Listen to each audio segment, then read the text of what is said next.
Welcome back to my channel. Today we'll be learning chapter 1 of class 6 history. The name of the chapter is What, Where, How and When. So what can we know about the past? हम past के बारे में क्या जान सकते हैं? There are several things we can find out what people ate, the kinds of clothes they wore, the houses in which they lived. We can also find out about the lives of hunters and herders, farmers, rulers, merchants, priests, craft persons, artists, musicians, and scientists. We can also find out about the games children played and the stories they heard and the place they saw and the songs they sang. तो हम ये सब कुछ तो जान सकते हैं past के बारे में कि पहले के ज़माने के लोगों की लाइफ कैसे थी, हंटर्स गैदरर्स कैसे रहते थे, फार्मर्स कैसे रहते थे, ठीक है. Where did people live. अभी ये लोग रहते कहाँ थे पहले के ज़माने में. People had lived along the banks of reverse for several 100 years. Some of the earliest people who lived here were skilled gatherers, people who gathered food. They knew about the vast wealth of plants and in the surrounding forests and collected roots, fruits, and other forest produce for their food. They also hunted animals. Some of the areas where women and men began to grow crops such as wheat and barley about 8,000 years ago are Indus Valley, Suleiman Hills, Kirtar Hills, Garo Hills, and Vindhyas. तो अभी जब हम present में तो हम हर जगह रह सकते हैं, पहाड़ के ऊपर भी रह सकते हैं, सिटी प्लाटी हर जगह रह सकते हैं. लेकिन पहले क्योंकि अभी इतनी ज़्यादा क्या कह सकते हैं, इतनी ज़्यादा फैसिलिटीज़ है, लेकिन पहले के ज़माने में फैसिलिटीज़ नहीं हुआ करती थी. तो उन्हें ऐसी ही जगह पे रहना पड़ेगा जहाँ पे वो अच्छे से प्लांट्स ग्रो कर सके, उन्हें पानी की स्कैरसिटी ना हो. ऐसी जगह पे ही पहले के ज़माने के लोग रहेंगे ना, ताकि उन्हें किसी चीज़ की कमी ना हो.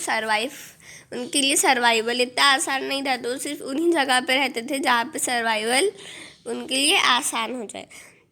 तो जो लोग यहाँ पे, तो इसलिए लोग रिवर बैंक्स ऑफ रिवर में रहते थे, रिवर वैलीज़ में रहते थे, क्योंकि यहाँ पे एक तो पानी की कमी नहीं होती है और फिर लैंड भी फर्टाइल होती है.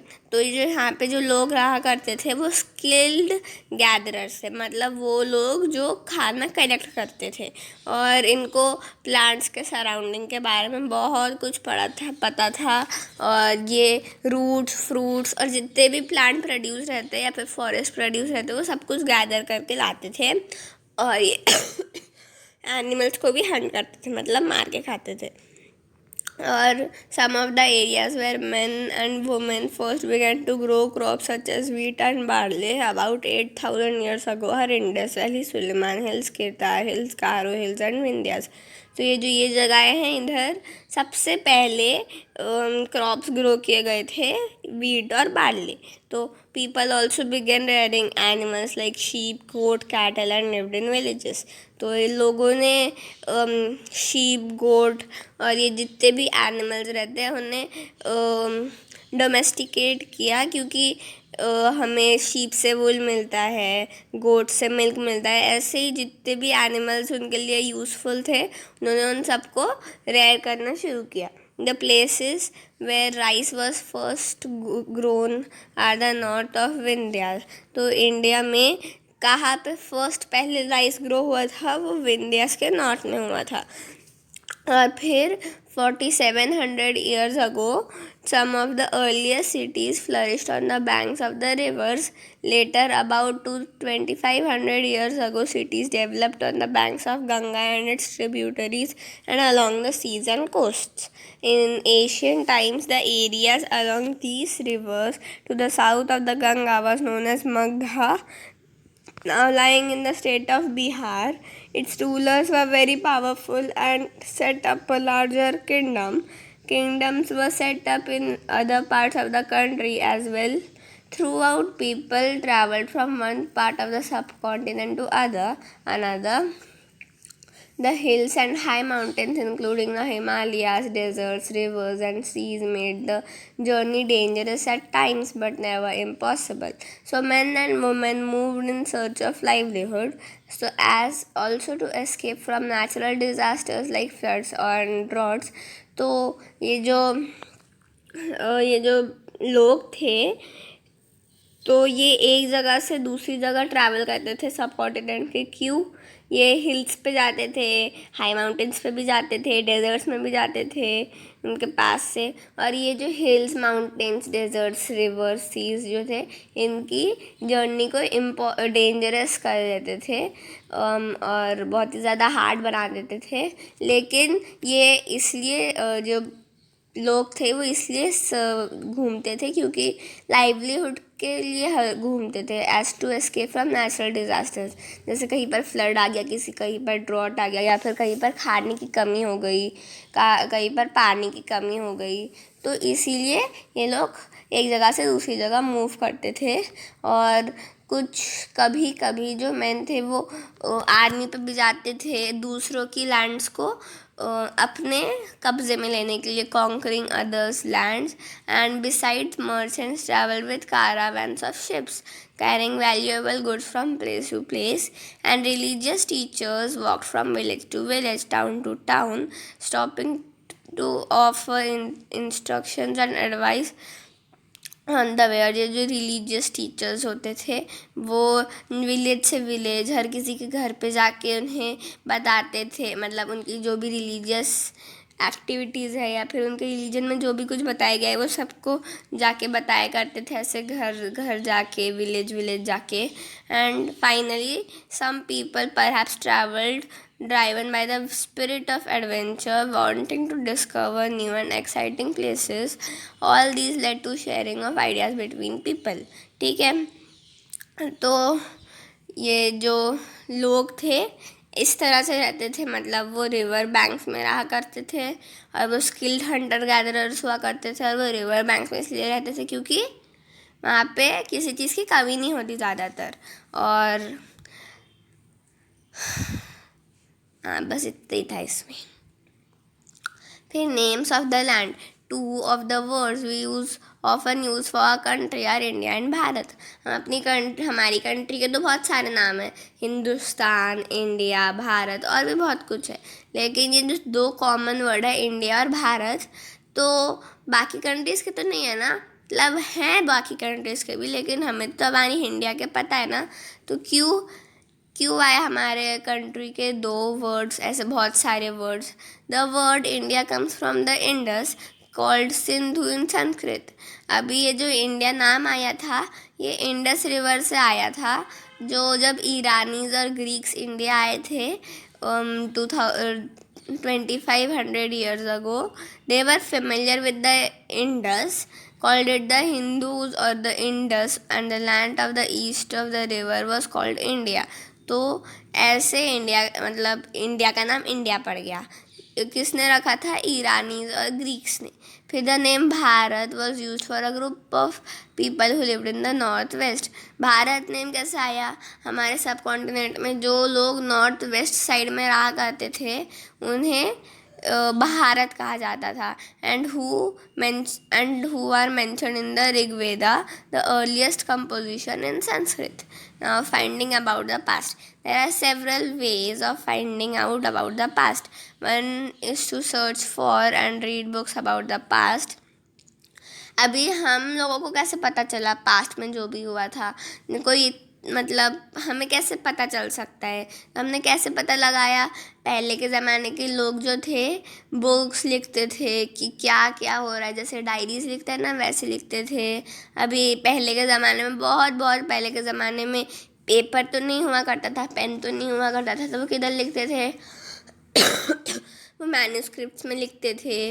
अभी ये क्या होता है, जैसे पाम लीव्स हो गए या फिर कोई ऐसी पतली सी चीज़ होगी जिस पे वो लिख सकते हैं, वो उस पे पत्थरों से लिखा करते थे। मैनूस्क्रिप्ट्स उन्हें कहा जाता है, ठीक है। और specially on the prepared bark of the tree known as the bridge which grows in the Himalayas over the years. Many manuscripts were eaten by insects. Some were destroyed, but many have survived, often preserved in temples and monasteries. और ये लोग मैनूस्क्रिप्ट्स अगर ऐसे ही कहीं पर रख देंगे तो फिर तो वो ख़राब हो जाएगी ना, उसे इंसेक्ट्स खा सकते हैं या फिर उसके साथ कुछ भी हो सकता है, वो तो एक पत्ता है बस। तो इसीलिए इनको टेम्पल्स और मोनास्ट्रीज में रखा जाता था, इन्हें सेफ रखने के लिए। फिर भी बहुत सारी डिस्ट्रॉय हो चुकी है और बहुत सारी इंसेक्ट्स ने भी खा ली हैं। अभी these books dealt with all kind of subjects, religious believes and practices, the lives of kings, medicine and science. तो लोगों को जो भी पता रहता था वो ऐसे ही, मतलब जो उनको पता है, उनके दिमाग में जो कुछ भी, वो सब कुछ मैनूस्क्रिप्ट्स पे लिख देते थे। तो इनमें सब कुछ, मतलब मैनूस्क्रिप्ट्स में सब कुछ है। रिलीजियस बिलीव्स, जो भी रिलीजन है उसके बिलीव्स एंड प्रैक्टिसेस हैं, और जो किंग्स और कॉमन पीपल की लाइफ थी उनके बारे में लिखा है, मेडिसिन और साइंस के बारे में लिखा है, सब कुछ लिखा है मैनूस्क्रिप्ट्स में। Besides there were epics, poems, plays and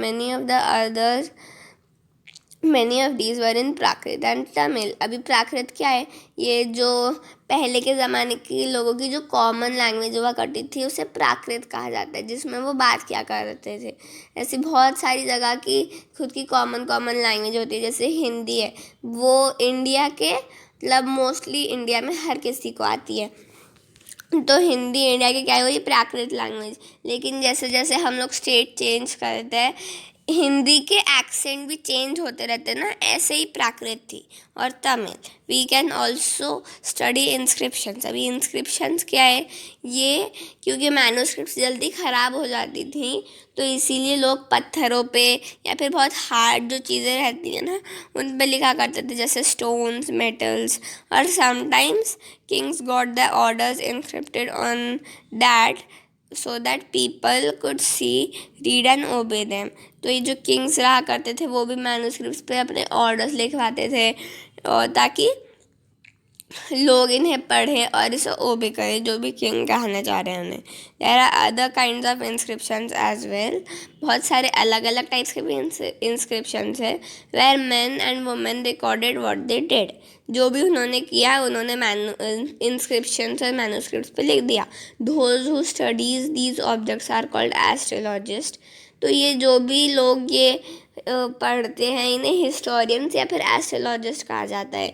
जो भी मैनूस्क्रिप्ट्स ढूंढते हैं, इंस्क्रिप्शंस ढूंढते हैं, फिर उन्हें पढ़ते हैं, उन्हें समझते हैं, इन्हें आर्कियोलॉजिस्ट कहा जाता है। They study the remains of buildings made of stones and bricks, paintings and sculptures.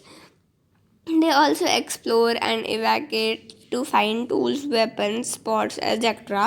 They also looked for bones of animals, birds and fishes to find out what people ate in the past.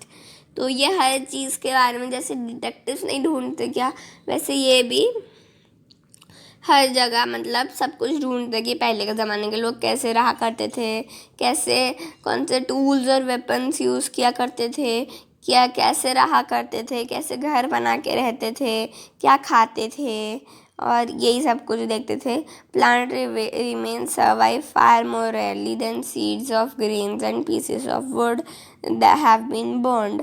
They survive in a chartered form. What do dates mean? If someone asks you a date, you will probably mention a day, month, or a year, 2000 and something. These years are counted from the dates generally assigned to the birth of Jesus Christ. So 2000 means years after. So 2000 means years after the birth of Jesus Christ. देखो, हम जैसे dates major करते हैं, तो ये जब Jesus Christ born हुए थे तो उसके बाद से हम जिस सेंचुरी में रह रहे हैं वो 21st सेंचुरी है। मतलब जीसस क्राइस्ट के बर्थ के बाद से 21 ईयर्स, 100 ईयर्स, मतलब ऐसे अपन पकड़ सकते हैं कि जीसस क्राइस्ट को बॉर्न हुए 2100 ईयर्स हो चुके हैं, ठीक है। All dates before the birth of Christ are counted backwards and usually have the letter BC in the book. मतलब BC मतलब बिफोर क्राइस्ट, तो जैसे कि 600 BC मतलब 600 ईयर्स पहले, जीसस क्राइस्ट के बॉर्न होने से पहले 600 ईयर्स पहले, ऐसा. We will refer to the dates going back from the present using 2000 as our starting point. तो आई होप आपको ये चैप्टर में समझ में आया है कुछ, क्योंकि बहुत इजी चैप्टर था. Hope I will see you next time. Till then take care. Bye bye.